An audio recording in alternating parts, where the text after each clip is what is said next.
இப்போ இது ரெடி ஆகிடுச்சு பாருங்க. இப்போ அவ்வளோதான், நம்ம அடுப்பு அணைச்சிடலாம்.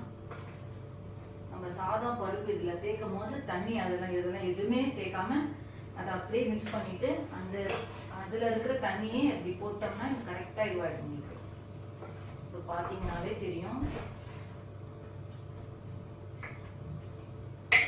இப்போ நம்ம இதை அணைச்சிடலாம் அடுப்பை. அவ்வளோதான். இப்போ ஒரு அருமையான பிசிபெல்லாபாத் ரெடி ஆகிடுச்சு பாருங்கள். இப்போ நம்ம இனிமேல் கிளீனிங் தான்.